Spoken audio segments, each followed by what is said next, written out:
உங்கள் இல்லங்களில் வந்து உங்கள் உள்ளங்களை உயிர்ப்பிப்பது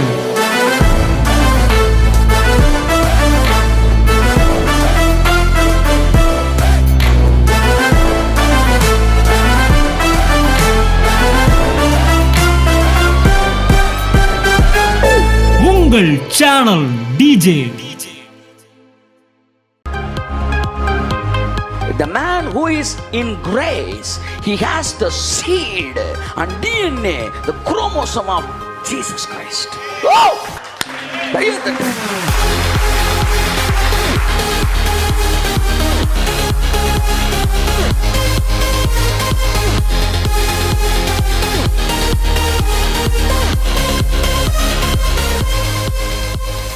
இயேசு கிறிஸ்துவின் நாமத்தில் உங்களை வாழ்த்து வரவேற்கிறேன். இந்த வாரம் கிரேஸ் என்கிற தலைப்பில் கிரேஸ் அண்டு சீடு, கிருபையும் தேவனுடைய வித்தும் என்கிற தலைப்பில் நான் இந்த வாரம் பேசுகிறேன். கர்த்தர் சித்தமான தொடர்ந்து நான் பேசுவோம். Genealogy, genetic memory, genetic research, genealogy இதெல்லாம் கொஞ்சம் பார்க்க போகிறோம். நிறைய பேருக்கு கிருபைன்ன உடனே நிறையா சுதந்திரம் கொடுத்துட்றாங்க, எதை வேணாலும் செய்யலாம், பேச தெரியாமல் பேசுகிறாங்கன்னு சொல்லி நிறைய பேர் பேச தெரியாமல் பேசிக்கிட்டு இருக்காங்க.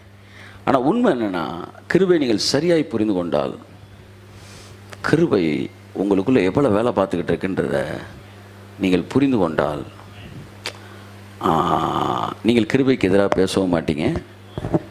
கிருபையில் நீங்கள் எதெல்லாம் இல்லைன்னு நினைக்கிறீங்களோ அதெல்லாம் உங்கள் வாழ்க்கைக்குள்ளே வரதை நீங்கள் பார்ப்பீங்க. கர்த்தர் உங்களை ஆசீர்வதிப்பார். கிருபையும் வித்தும். ஆமென் சொல்லுங்கள். கிரேஸில் ஒரு பெரிய சப்ஜெக்ட் என்ன தெரியுமா?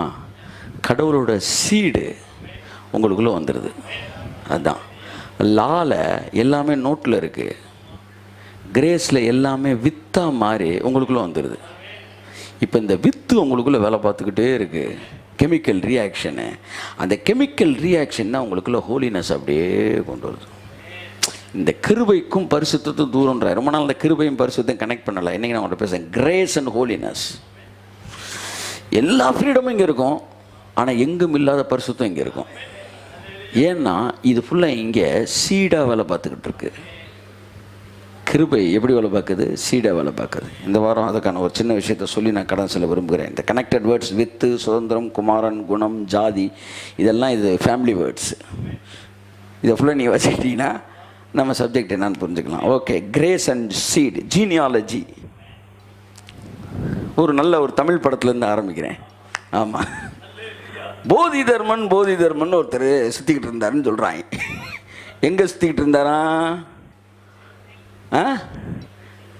சைனாவில் ஷாலின் டெம்பிள்னு ஒரு காலத்தில் ஒரு படம். இவனை ஏண்டா படம் பார்க்க விட்டோன்னு பிசாசு வருத்தப்படணும். ஆமாம், இப்போ என்னென்னா, அந்த ஷாலின் டெம்பிள் ஒரு காலத்தில் பயங்கரமான சைனீஸ் ஃபில்மு. சைனாக்காரங்களை ஹாலிவுட்டுக்குள்ளே கொண்டு வந்தது அந்த ஷாலின் டெம்பிள். இவங்களுடைய அதே தான் ஜெட்லி இவங்க குரூப். இந்த ஷாலின் டெம்பிளில் இருக்க குங்ஃபு, இந்த கலை, இதெல்லாம் எல்லாமே இங்கேருந்து போன போதி தர்மன்றவர் தான் பண்ணார், கொண்டாடுறாங்க. இப்போ இதில் ஒரு 2-3 சீன் நான் உட்காந்து பார்த்துக்கிட்டு இருந்தேன். என்ன சொல்ல வராங்கன்னா, அந்த சீடு இது it's scientifically it is proved. அதான் சொல்லுவேன். அந்த ஏரியா மட்டும்தான் வரேன். அந்த வித்து எத்தனை ஜெனரேஷன் ஆனாலும் அவனுக்குள்ளே அது தூங்குகிற அரக்கன். அதான் சொல்ல வரேன். ஒரு வித்து அப்படியே அடுத்தடுத்த ஜென்ரேஷனுக்குள்ள வந்துக்கிட்டே இருக்கும் அப்படின்னு சொல்ல வரேன். அதுக்கு மேலே ஒன்றும் இல்லை. ஜெனட்டிக் மெமரின்னு ஒன்று இருக்குது. நீங்கள் அந்த குறிப்பிட்ட நபரை குறித்து நீங்கள் திங்க் பண்ண ஆரம்பிக்கும்போது அந்த நபராகவே மாறிடும்.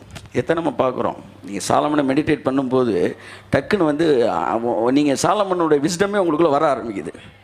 ஆமாம், நீங்கள் எந்த கேரக்டரை பைபிளில் மெடிடேட் பண்ணுறீங்களோ அந்த கிரேஸ் உங்களுக்குள்ளே என்ட்ரு ஆகுது. ஸோ தான் அடுத்த வருஷம் விட்டுறோம். இப்போ இந்த ஜீன், இந்த சீடு, இதை பற்றி நம்ம பார்க்க போகிறோம். இந்த டிஎன்ஏ இது எப்படி ஒரு மனுஷன்லேருந்து இன்னொரு மனுஷனுக்குள்ளே அவனை போலவே மாற்றுகிறது.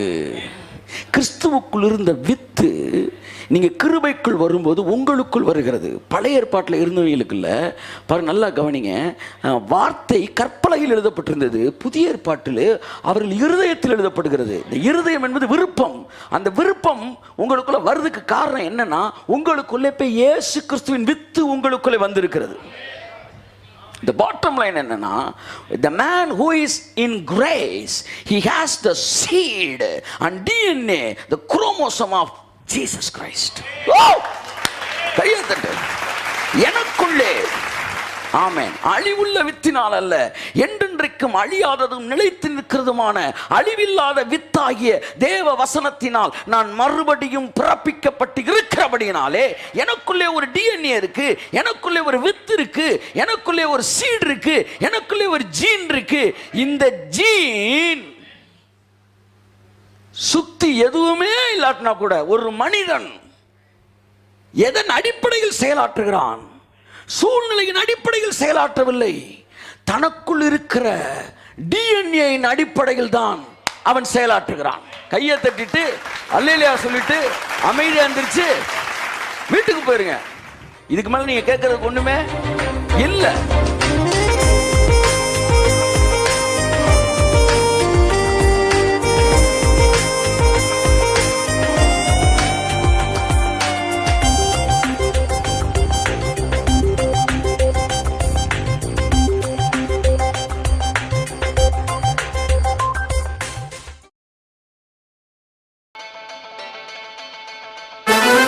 உங்கள் இல்லங்களில் வந்து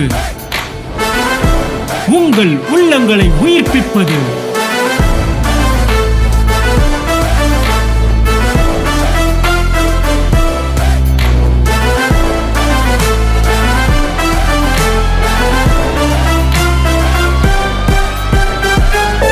உங்கள் சேனல் டிஜே.